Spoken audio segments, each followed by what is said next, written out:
السلام عليكم.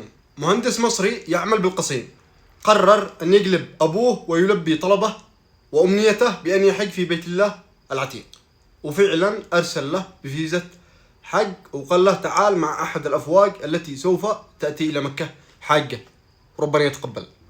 بالبداية اذكروا الله صلوا على النبي. بطل قصتنا ليس هذا المهندس المصري، بل شخص ظروفه صعبة وتعيسة اشترى لأبوه فيزا وهو في مصر.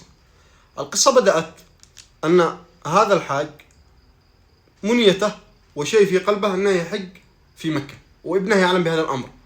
في أحد السنوات اتصل له ابنه المصري المهندس الذي يعمل بالقصيم: يا أبتي، هذه فيزة حج بإذن الله السنة هذه تحج في بيت الله العتيق.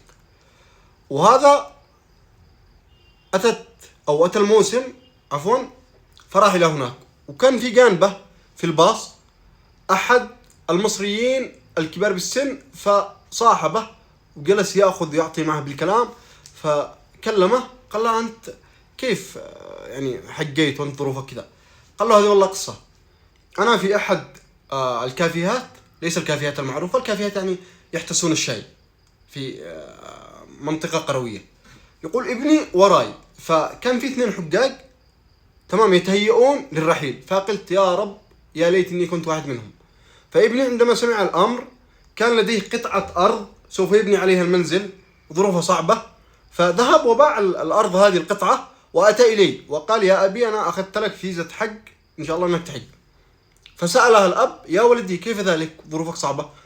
فكان الردة: قطعة الارض التي تعلمها انا رحت وبعتها، والاهم عندي رضاك يا ابتي بالدنيا وما فيها. أنا لا أسأل عن الأرض ولا أسأل عن أي شيء، أنت الأهم بالمرتبة الأولى. يقول يحق هذه قصتي. فراحوا إلى الحج، حجوا، استقبلهم المهندس وكذا، وعادوا إلى مصر. أثناء العودة إلى مصر أنتم تعرفون أن الحجيج الذين يعودون من السعودية إلى مصر، المصريين طبعا، يسوون لهم احتفالات. فكان هذا اللي ولده في القصيم عمل حفل، فدعا صاحبه الذي تعرف عليه بالصدفة وهم ذاهبين إلى الحج، قال له: اسمع، تعال هنا وهذا الحج وهذا الاحتفالات.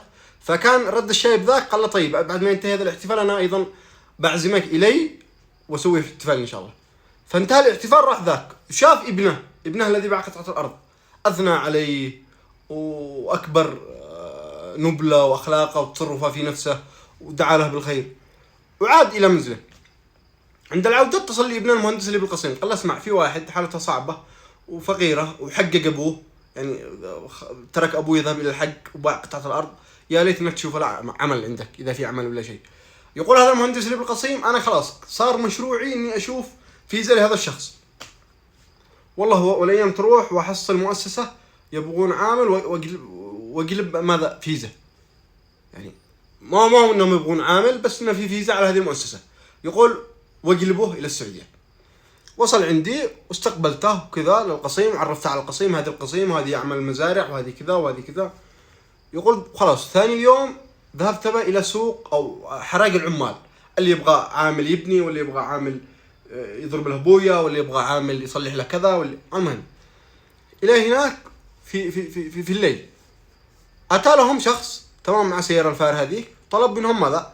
المجاري عزكم الله تريد لها تسليك، يعني مغلقة كلوز. يقول انا 2 كنت انا و2 بجانبي، قمنا وذهبنا اليه، ال2 قالوا لا والله او نشتغل هذا الشغل، لا والله ما نشتغل. يقول انا جيت على باب الله، ظروفي صعبة والدنيا حدتني، فذهبت معه. وصلت الى هناك فقلت لهم: شفت، رفعت ذيك الشبك حق المجاري عزكم الله، واشوف ان في دهون مترسبة وكذا، فقلت لهم اقلبوا الي بماء حار، فاعطوها الماء الحار، ظل كذا والحديدة بيده لما الامور زانت.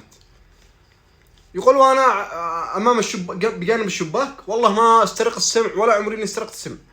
فكانت زوجته وهي تتكلم: وين رايح؟ تكلم زوجها، فقال لها: انا رايح اذهب بالزكاة. فقالت له: والله ما احد يستحق الزكاة غير هذا العامل الذي اتى بالليل ويشتغل ويتعب، والله اعلم كيف ظروفه. يقول انا والله ما قد استرقت السمع، لكن انا بجانب الشباك. يقول خرج الي واعطانا 200 واعطانا 50 ريال، قال لي اني انا ما بردك الى مكانك، هذه 200 شغلك وهذه 50 ريال مواصلات. واعطانا كيس اسود، يقول الكيس الاسود هذا انا ذهبت ما فتحته الى عند المهندس هذا اللي في القسم، قلت ترى القصه 1 2 3 الا ونفتح الكيس الا وعلى 140,000 ريال سعودي. يقول المهندس هذا يقول الله يرزقك ويعطيك وهذا رزقك وهذا ما كتبه الله لك. فيقول له الله عاود، عاد لما له 10 ايام بالسعوديه، عاد الاقامه ما طلعت، عاد بفتره التجربه، يقول له عاود تزوج اذا تبغى الثانيه. فقال له لا انا والله زوجتي واشوفها بالدنيا وما فيها. يبنى لك البيت وسوى لك سوبر ماركت ويلا. يقول واحجز له، عادها ما له الا 10 ايام ويعود. وانا اشوف بالنهايه يا احبائي حفظكم الله، والله العظيم طاعه الوالدين فيها ما فيها من الخير، فيها ما فيها من النعيم، فيها ما فيها من رضا ارحم الراحمين. تخيلوا ان الله يراضيك ويجازيك باحسانك الى ابوك وامك باحسان وكرم من الكريم، كرم لا يضاهيه اي كرم اخر. استودعكم الله الذي لا تضيع ودائعه، لا تحرمونا من تعليقاتكم الحلوه والمتابعه. حفظكم الله.